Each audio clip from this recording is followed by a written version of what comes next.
Welcome to all of you in this video. Today we will discuss about adverb. आज हम discuss करने वाले हैं कि एडवर्ब अर्थात क्रिया विशेषण किसे कहते हैं एंड काइंड्स ऑफ एडवर्ब अर्थात एडवर्ब के कितने भेद होते हैं। तो आज हम इस वीडियो के माध्यम से हिंदी व्याकरण के अंतर्गत डिस्कस करेंगे कि व्हाट इज क्रिया विशेषण एंड क्रिया विशेषण के भेद। ओके, तो चलिए फर्स्ट शुरू करते हैं कि क्रिया विशेषण किसे कहा जाता है।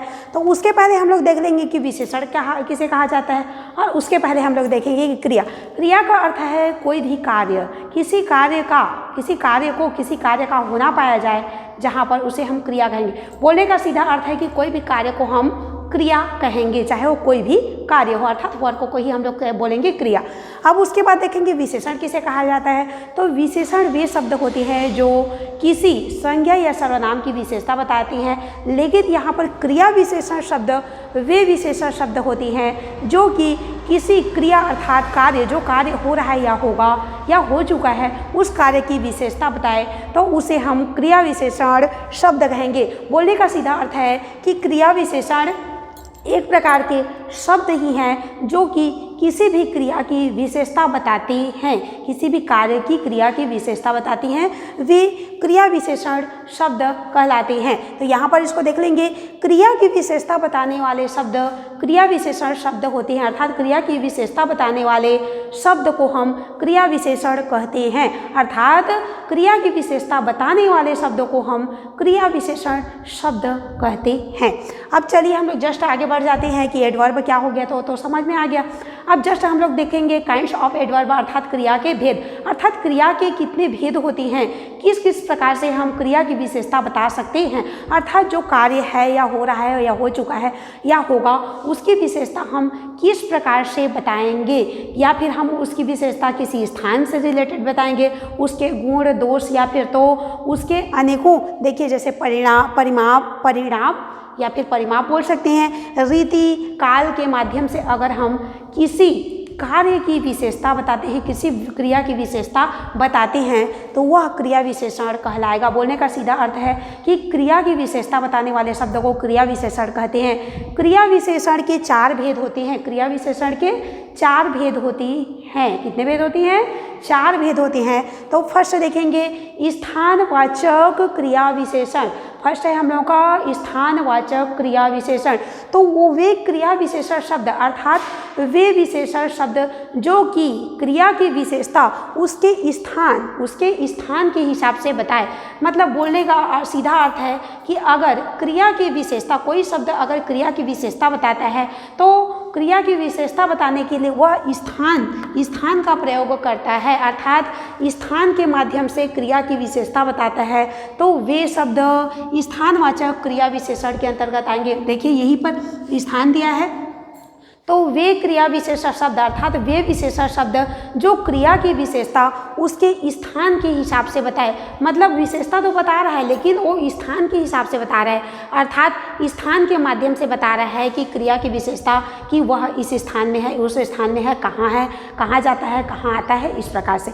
तो चलिए देख लेते हैं, मतलब स्थान के माध्यम से हम लोग विशेषता बताएंगे कोई कार्य की। तो चलिए देखेंगे, जैसे एग्जाम्पल के तौर पर इधर उधर मत जाओ, जाओ की विशेषता या मत जाओ की विशेषता बताई जा रही है कि इधर उधर मत जाओ। तो यहाँ पर देखिए इधर उधर स्थान को बताया जा रहा है कि इधर उधर क्रिया की हम विशेषता बता रहे हैं, जाओ क्रिया की विशेषता बता रहे हैं, लेकिन उसके कौन से माध्यम से बता रहे हैं? स्थान के माध्यम से कि इधर उधर मत जाओ, कहाँ इधर उधर मत जाओ या कहाँ जाओगे, जाना क्रिया की विशेषता बता रहे हैं कि कहाँ, मतलब एक स्थान को हम सूचित कर रहे हैं। यहाँ देखिए कहाँ जाओगे, तो यहाँ पर हम लोग जाना एक क्रिया है, इसकी विशेषता बता रहे हैं कि कहाँ, मतलब एक स्थान को सूचित कर रहे हैं। तो जब हम क्रिया की विशेषता एक स्थान को सूचित करके दर्शाएं तो वह स्थानवाचक क्रिया विशेषण के अंतर्गत आएगा। जैसे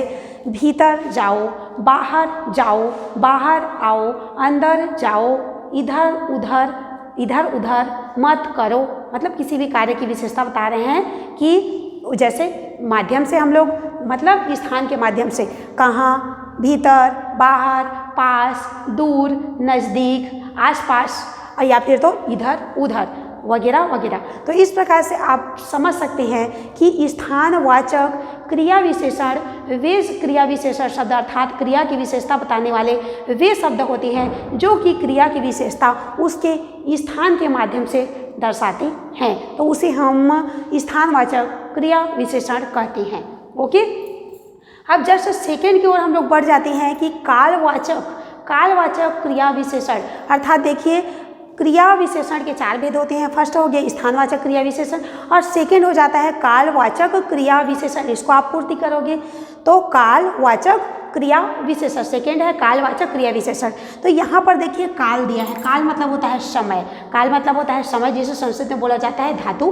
काल समय धातु अर्थात धातु तो नहीं बोला जाता है बट धातु रूप क्रिया का रूप बनाया जाता है। तो यहाँ पर देखिए काल अर्थात समय, तो वे क्रिया विशेषण शब्द अर्थात वे विशेषण शब्द जो कि क्रिया की विशेषता उसके समय के माध्यम से उसके काल को सूचित करते हुए क्रिया की विशेषता बताता है। बोलने का सीधा अर्थ है कि कालवाचक क्रिया विशेषण वे विशेषण शब्द होते हैं जो क्रिया की विशेषता उसके समय के माध्यम से सूचित करते हैं कि यह उस समय जाएगा, वह उस समय कार्य को करेगा।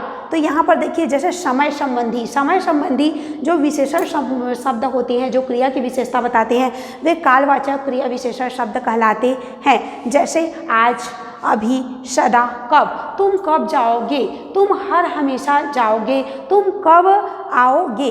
यहाँ पर कब या जब बोलोगे तो वह क्या है, एक काल को सूचित कर रहा है। यहाँ पर और देखेंगे जैसे अभी तुम खाओ, हम लोग खाना की विशेषता मतलब खाना एक क्रिया है तो उसकी विशेषता बता रहे हैं कि अभी मतलब बताइए जैसे समय को सूचित कर रहा है। और आज रात्रि तुम सोओगे मतलब सोना एक क्रिया है, उसकी विशेषता बताई जा रही है कि आज। ओके, तो यहाँ पर समय को सूचित किया जा रहा है, इसलिए जहाँ पर ठीक है वे शब्द जो क्रिया की विशेषता समय के रूप में बताए अर्थात समय के माध्यम से बताए तो वे शब्द हम लोगों के कालवाचक क्रिया विशेषण शब्द कहलाएंगे। जैसे आज, अभी और कब, इस प्रकार से। ओके, मतलब स्थान को मतलब बोल सकते हैं कि काल अर्थात समय को सूचित करे। फर्स्ट स्थानवाचक स्थान को सूचित करेगा, सेकंड कालवाचक समय के हिसाब से समय को सूचित करेगा और समय के हिसाब से क्रिया की विशेषता बताएगा अर्थात समय से रिलेटेड विशेषण शब्द का प्रयोग करेगा। अब देखेंगे थर्ड है परिणामवाचक। परिणाम बोले तो उसका अर्थ है मात्रा कितना, परिमाप भी बोल सकते हैं बट परिणाम बेस्ट है। ओके, तो परिणामवाचक अर्थात मात्रा या परिणाम को सूचित करे वे क्रिया की विशेषता बताने वाले वे शब्द जो क्रिया की विशेषता उसके परिमाप अर्थात परिमाण या फिर तो मात्रा के हिसाब से बताए अर्थात उस माध्यम से बताएगा कि मात्रा के माध्यम से या फिर तो उसके परिमाप अर्थात वह कितना है और कितना है उस हिसाब से बताएगा। तो वे शब्द परिणामवाचक क्रिया विशेषण शब्द कहलाएंगे। जैसे क्रिया की विशेषता बताई जा रही है कि वह बहुत तेज दौड़ता है, एक विशेषता है कि वह बहुत तेज दौड़ता है, तो दौड़ने की विशेषता है कि वह बहुत और वह बहुत कम सामान को ले जाता है। इस प्रकार से हम बहुत का प्रयोग कर सकते हैं। ओके, जैसे देखिए कम, थोड़ा, वह कम खाता है, वह थोड़ा खाता है, या फिर तो बोल सकते हैं वह खूब हंसता है। हंसना क्रिया की विशेषता बता रहे हैं कि वह खूब हंसता है। अब यहाँ पर अगला नंबर पर हम लोग पहुँच जाते हैं रीतिवाचक क्रिया विशेषण। तो रीतिवाचक क्रिया विशेषण तो क्रिया के होने की रीति या विधि को बताए। कोई भी कार्य हो रहा है, कोई भी क्रिया हो रही है या होगा या होने वाली है या हो चुकी है, तो कोई भी कार्य कोई भी क्रिया की विशेषता अगर हम उसके रीति अर्थात विधि नियम के अनुसार बताएं कि जैसे वह धीरे धीरे चलता है, जैसे एग्जाम्पल है वह धीरे धीरे चलता है, वह तेज बोलता है, तो बोलने क्रिया की विशेषता है कि तेज। ओके, और वह धीरे धीरे चलता है या कछुआ धीरे धीरे चलता है, तो हम लोग चलनी क्रिया की विशेषता बता रहे हैं कि वह धीरे धीरे है, वह तेज बोलता है। तो इस प्रकार से अगर क्रिया की विशेषता उसके रीति या विधि के हिसाब से, उसके कार्य के हिसाब से बताया जाता है तो वह रीतिवाचक क्रिया विशेषण शब्द कहलाता है। रीतिवाचक क्रिया विशेषण कहलाता है, रीतिवाचक क्रिया विशेषण शब्द कहलाता है, क्योंकि विशेषण जो है वह एक प्रकार का शब्द ही होता है, क्रिया विशेषण जो है वो भी एक प्रकार का शब्द ही होता है जो क्रिया की विशेषता बताता है। अब देखेंगे जैसे क्रिया के होने की रीति या विधि को दर्शाता है, जैसे धीरे धीरे चलता है, चलने की विशेषता है कि वह धीरे धीरे चलता है। वह अचानक रुक जाता है, रुकने की विशेषता है कि अचानक। ओके, जैसे ज्यों त्यों, ऐसे वैसे, तेज अवश्य, जोर जोर से, जोर जोर, ओके, धीरे धीरे, धीमी गति से, इस प्रकार। अब जस्ट ये तो हम लोगों को समझ में आ गया कि स्थान को सूचित करे, ठीक है, स्थानवाचक स्थान को सूचित करते हुए इस विशेषता बताता है, कालवाचक समय को सूचित करते हुए क्रिया की विशेषता बताता है, और परिणामवाचक में परिणाम को अर्थात मात्रा या परिणाम के आधार पर विशेषता बताता है क्रिया की, और रीतिवाचक में रीति अर्थात नियम या विधि के अनुसार उसकी विशेषता बताता है कि वह किस प्रकार से चलता है, किस प्रकार से खाता है। ओके, अब विशेष में एक और बातें हैं कि कुछ ऐसे विशेषण शब्द होती हैं, कुछ ऐसे विशेषण शब्द होते हैं जो कि ओनली विशेषण अर्थात संज्ञा या सर्वनाम की विशेषता बताते हैं, और वे इस प्रकार से भी वाक्यों में प्रयोग किए जाते हैं कि वे क्रिया की भी विशेषता बताते हैं। मतलब कोई भी कार्य की भी विशेषता, वही शब्द कार्य की भी विशेषता बता देगा, और वही शब्द होते हैं जो वो संज्ञा या सर्वनाम की भी विशेषता बताते हैं। बोलने का सीधा अर्थ है कि वे विशेषण के रूप में भी प्रयोग किए जाते हैं और क्रिया विशेषण के रूप में भी प्रयोग किए जाते हैं। जैसे देख लीजिए, एग्जाम्पल के तौर पर देखेंगे,